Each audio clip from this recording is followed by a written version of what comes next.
Dear teacher, brothers and sisters, my today's topic is how to boost vocabulary. Vocabulary plays a vital role in learning the language. Therefore, teachers have to focus on this aspect of the language. Vocabulary means a knowledge of words and skill to use them. The simplest definition of vocabulary in English is the right word in the right place at the right time. Using appropriate words to express our feelings and thoughts is a wonderful art. For that, teachers need to have mastery over the language and a stock of words at their disposal. Learning new words is very important.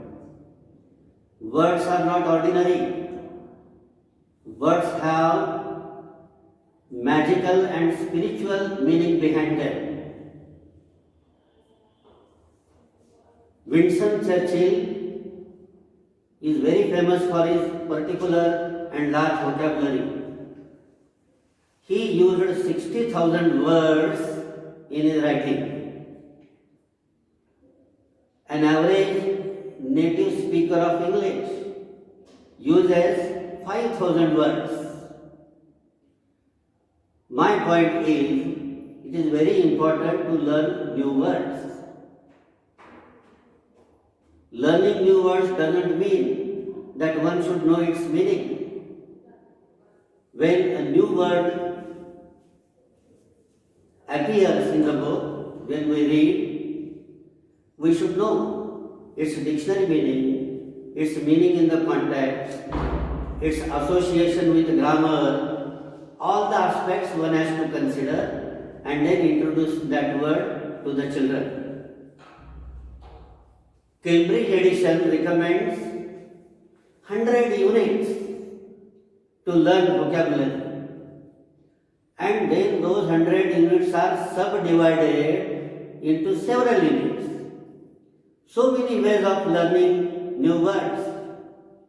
It is not possible to cover all those things, all those units in a single simple video clip. We will go and discuss a few elements of vocabulary. Here is a list. Vocabulary comprises of synonyms, antonyms, homonyms. These are familiar words. Synonym means the words having the same meaning. Antonyms, opposite meaning. Nym is a Greek suffix, and when we analyze this word, syno means same, nym means name. The meaning of this word is the same name. Antonym, anto means opposite, and nym means name, opposite name. Homonyms means same names. Homonyms are divided into two: homophones and homographs.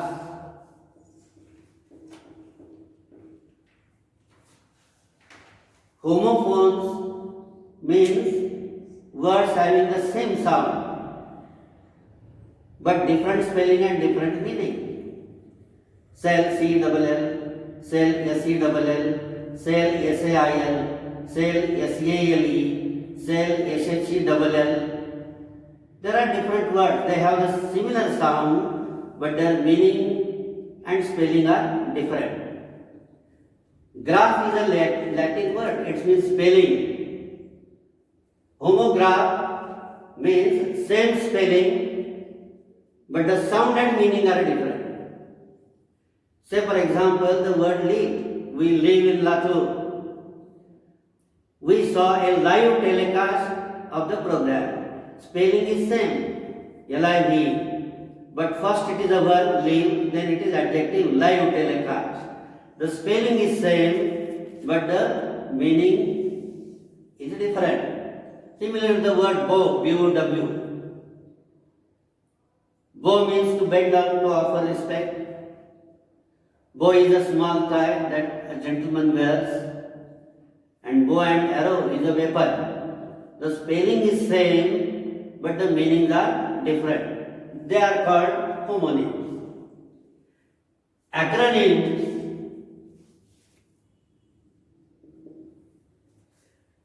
The initial letter or letters of some words are taken and a new word is framed. And that new word is read together as a name. It is called acronym. Say for example, the word radar.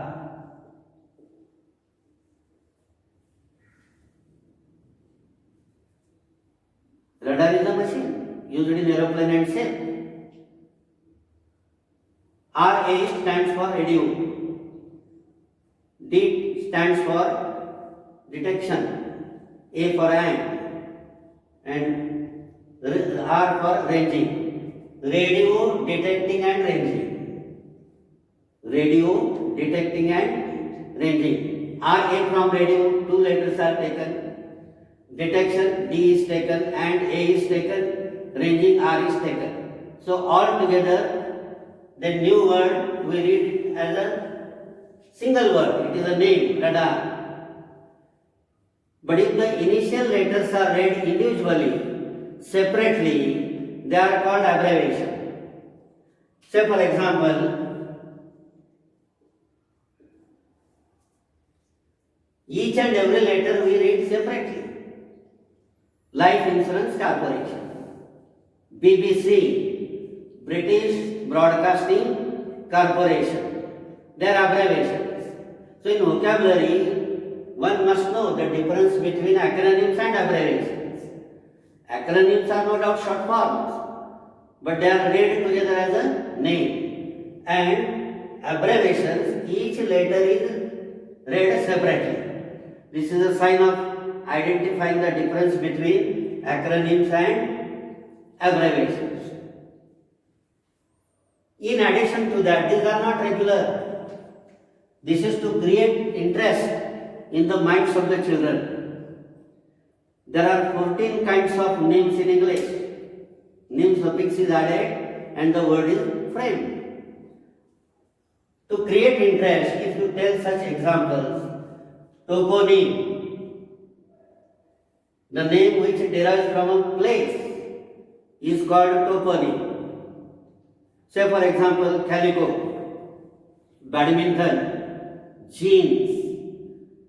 These are actually names of places, names of cities, but they are given to the clothes. Calico is a kind of cloth, jeans is a kind of cloth, badminton is a game. But actually they are names of places, they are applied elsewhere. They are called toponyms. Eponyms, names derived from person. Say for example, boycott. It is the name of some captain in the army. But we use this word boycott to register our protest on some work. We boycott the thing collectively. Richter, the tremors of earthquake are measured on Richter scale. The shocks of the earthquake. The scientist who discovered, his name is given to that system, Richter. The system takes the name from that person. Boycott, Richter, July, the name of the month, comes from the character in Julius Caesar. It comes from Julius Caesar, July. August, name of month, comes from the character in Julius Caesar, Augustus, is the name of character. So such names which derive from person are called eponyms. So these are names. Then collocation is a skill of bringing words together. There is a special dictionary on it, how to colloquate the words. Words frequently go together, they are called collocated words. They always go together, you cannot separate them. Say for example, ups and downs. Ups and downs. Alpha and omega, that is beginning and again. Sun and shower. Such words which always go together are called collocations. Compound words are made from combining two words. They are not fixed. Any new word you can make. Say for example, teapot. Tea and pot, two words come together, teapot. But if you remove the word pot and add the word spoon, teaspoon. So compound word is like this. But collocated words are never separated. They always go together. This is the difference between collocation and compound words. Then words on climb. It depends on the intensity of the meaning that the word has. Say for example, we use the word big, large, huge.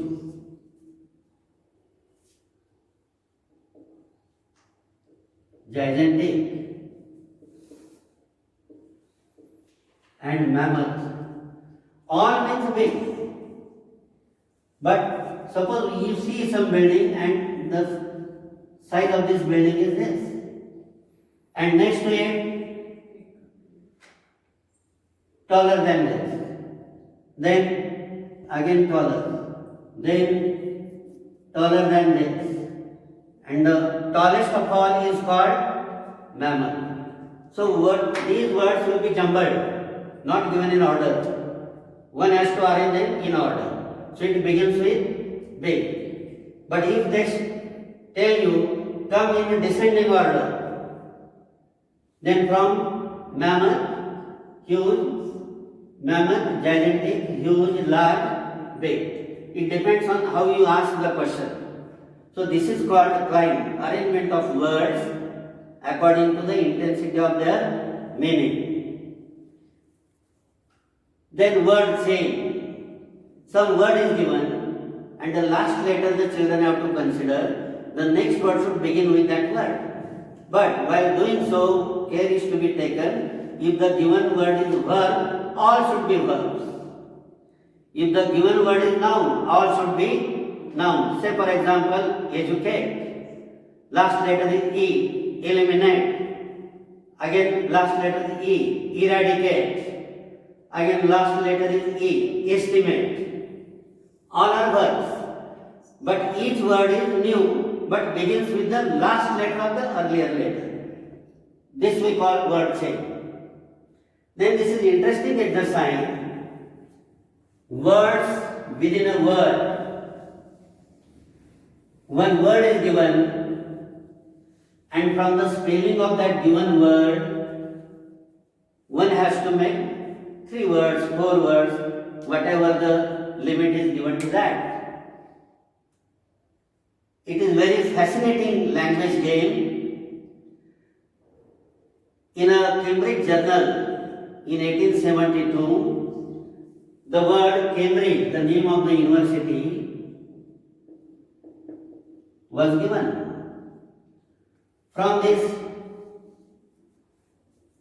comparatively small word, we can make 61 words. How many words?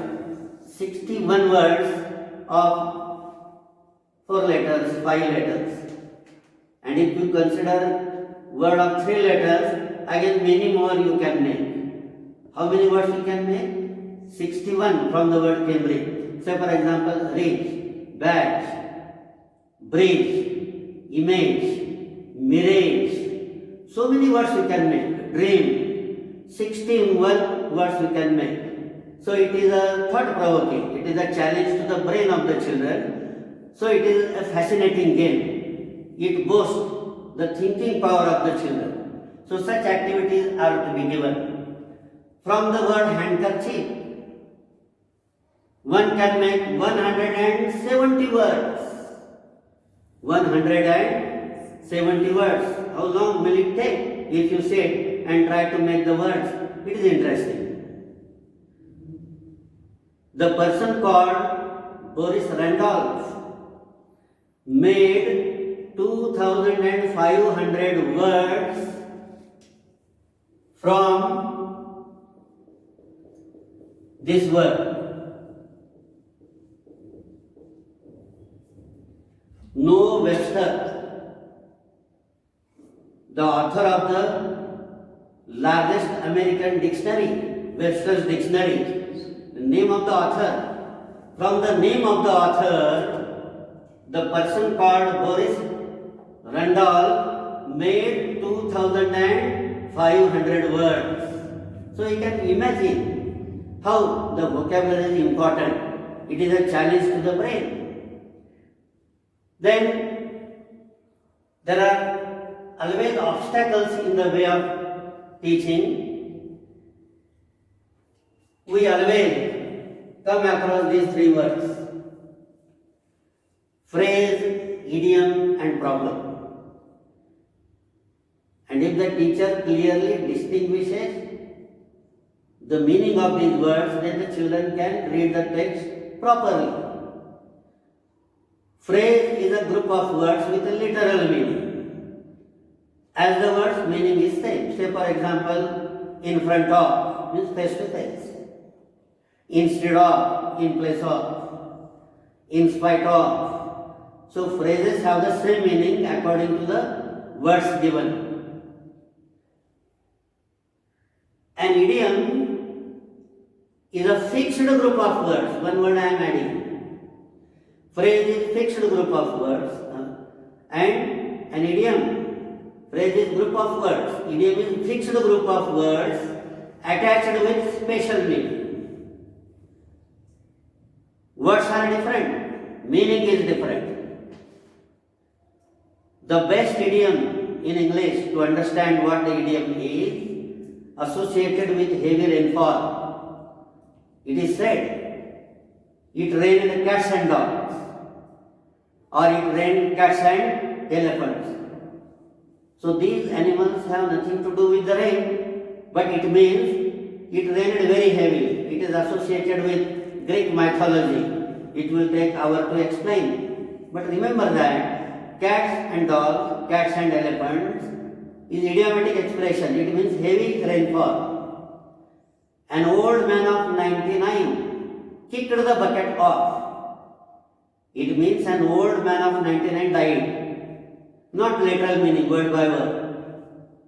An old man of 99 will not have enough strength to go near the bucket and kick it like a football. It means he died. Then, rack your brain means think deeply. These are idiomatic expressions. Proverb is generally a full sentence. It is based on wisdom and experience. Our ancestors get some experience and based on that they make some statement. It is carried from one generation to other generation. There is element of truth in it and we start using it as an advice. Stitch in time saves 9. It means prompt action saves from further loss. No gains without pains. You will not get fruit unless you work hard. All that glitters is not gold. It means apparent appearances are deceptive. They are not real. So these are proverbs. So teacher must always explain the difference between phrase, idiom and proverb. Then in writing and speaking, discourse markers play important role. They are just like punctuation marks. But they are not signs, they are small words. Say for example, we say before speaking, well is discourse marker. It means it attracts the attention of the listener and it indicates what the speaker is going to say. We say, of course, I will help you. of course shows the definite way. Well, right, okay, anyway, by the way, by the by. These are called discourse markers. They add to the meaning of the sentence. Cardinals show numbers, maybe written in figure or words. 1, we write like this, 1, and we write like, in words we write like this. This is called cardinal. But from this, ordinal is first. Ordinal is first. Ordinal shows order, very easy to remember. Cardinal shows number 1, 2, 3. Ordinal, first, second, third, fourth, like that. So cardinal refers to number, ordinal refers to order.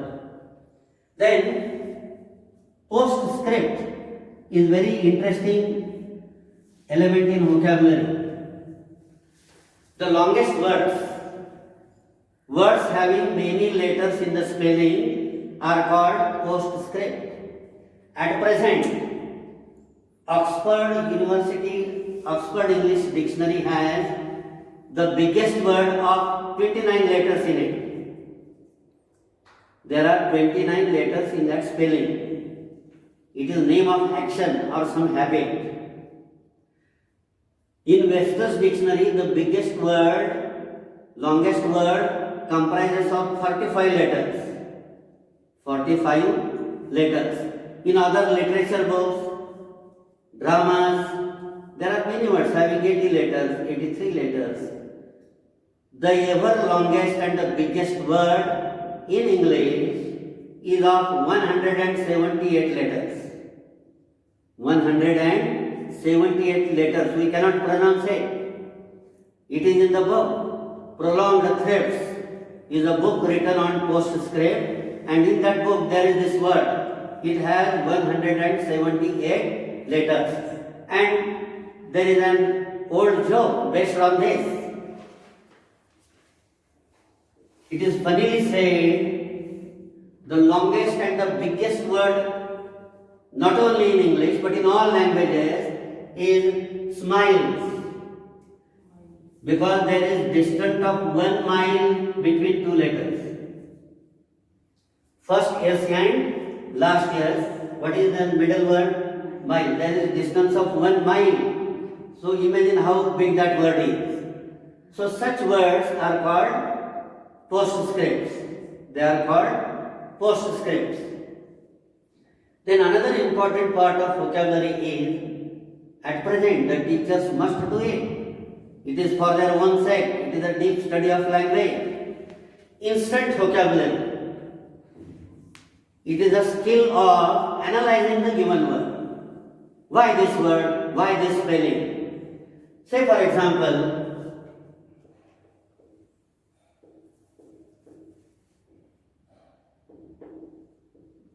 atheist.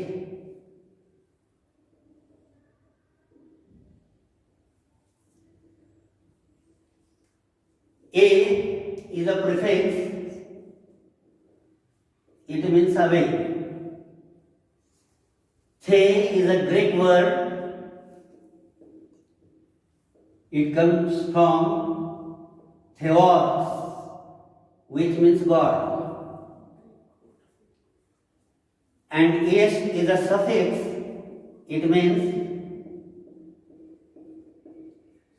a person who is inclined, a person who believes. This is the meaning. And if you combine the words, what will be the meaning of this word? A person who is away from God is called atheist. Away from God, a person who does not believe in God is called atheist. Now, theist is antonym of atheist. Theist means person who believes in God. Sometimes we use the suffixes like ist. They refer to a person. Scientist. What is last word? Ist. It means person who studies or believes in science. Chemist. like that. IST is a suffix, but generally it refers to a person. Another word we will analyze. Let us take the word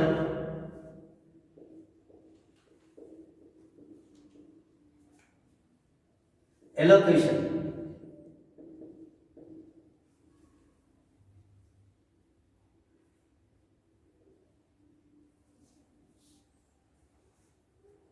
Art of speaking. Elocution means saying. E is prefix. LOCU is a Latin word which means speak, and this prefix E means out, and this suffix ION means state of mind.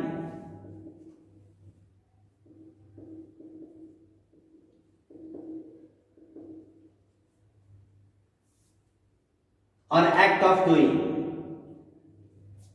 State or act. The total meaning of this word, act of speaking out. Act of speaking out.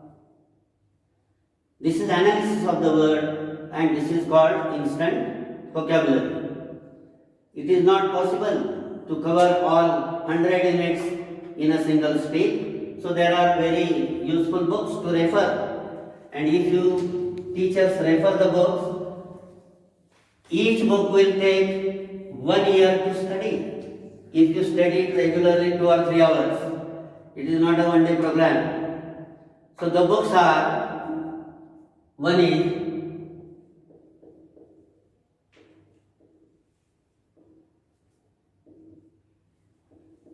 Vocabulary in Use,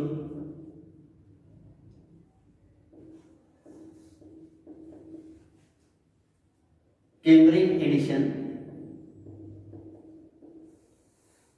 Writers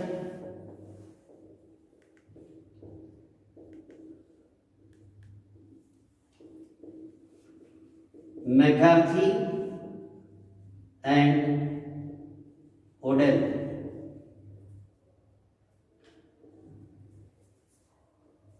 There are 100 units in this book, and each unit is divided again into 5 to 6 units.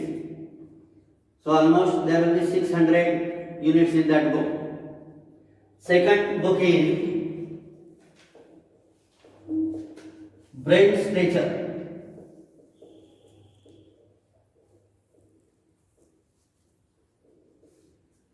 Published by Reader's Digest.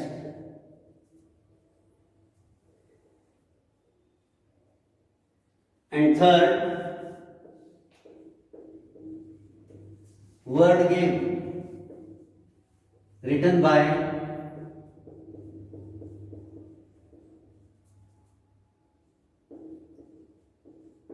Tony Agar.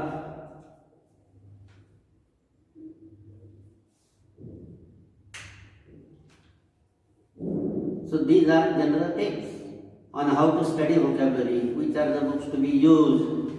Then if the teacher has a deep knowledge of all these units, then he can teach vocabulary very effectively to the students.